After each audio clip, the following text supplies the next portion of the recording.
Welcome to Wednesdays with Wayne, and we get a lot of questions about hydrangea pruning. It's a chilly day in April, and March or April is a perfect time to start pruning your hydrangeas and getting them ready for the coming season. The first question, and the most important, is to know what type of hydrangea you have. Whether it's an oak leaf, whether it's a smooth hydrangea, whether it's a panicle, or whether it's a big leaf or macrophylla type hydrangea. The easiest way to know what type of hydrangea you have is to look at your tag. If you don't, you have to kind of look at the plant and try to evaluate and figure out what it is. This first type is the oak leaf hydrangea. I can tell this is an oak leaf because of the exfoliating bark on it. You can kind of see the stems on it. There's a lot of bark that's kind of peeling on it. This is a type of hydrangea that you really don't want to prune back until after blooming in the springtime. Unfortunately, the deer have gotten a hold of my oak leaf hydrangea, and all I'm going to do is just lightly shape it up where the deer had kind of been munching and give it a form. But really, you leave it up because the buds for the coming year are already formed in the fall. The second type of hydrangea is the arborescens or the smooth hydrangea, and I can tell this because of the relatively flat flower to it. These are types of hydrangeas like Incredible, the Invincible series, Annabelle. And this type of hydrangea, we're going to do the pruning very close to the ground. We're going to cut the stems about 6 to 12 inches above the ground. We could even take a pair of hedge trimmers to this. I'm actually cutting just above a bud, and I'm going to trim up the entire plant like this. It will rejuvenate itself, and it's going to be a great looking plant for the season. My next type is a panicle type hydrangea, and I'm going to go on to the tree type of hydrangea. This is a quick fire, trained to be in a tree form. You can see what I've done here is shape this out. I'm cutting again, angle cuts, slightly above where I cut it the previous year, and I'm picking a shape to it.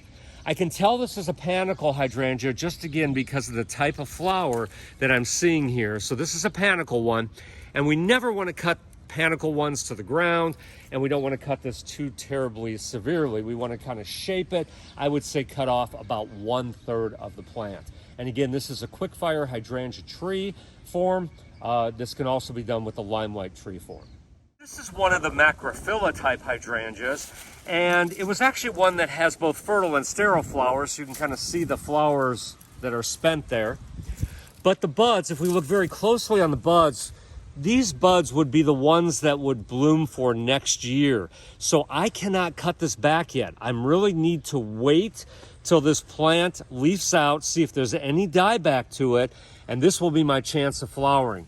So many times the big leaf or the macrophylla types like Endless Summer in our area are very unreliable with blooming from year to year. So therefore, again, I don't want to cut this back until I see what comes out and what does not, and then I'll cut back the dead on it, and these buds will be viable if perchance it is going to flower for the coming year. The final group of hydrangeas is the panicle group, and this is one of our favorites because of the reliability of bloom. However, we do need to do a little bit of maintenance. You notice all the old flowers from the past year. And what I want to do is go in here and cut off, again, above buds. And I want to cut them by about 1/3 of this plant. This plant was easily about 8 to 10 foot tall. So I'm bringing it down to about 6 foot. And I'm going to make all these pruning cuts by hand and really shape this plant out. Again, we can tell that this is a panicle type because of the cone-shaped flower.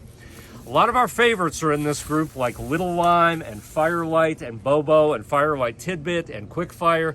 It's a great group, very reliable. This was a Little Lime, and you can see it again. This was last year. After it was pruned, it was full of flowers. Again, I want to take it down by about 1/3. And here's the final result of that entire bush pruned. I've got a couple of them here, taken down and pruned properly. So thank you for joining Wednesdays with Wayne, sponsored by Niemeyer's Landscape Supply. And remember, beautiful landscapes start here.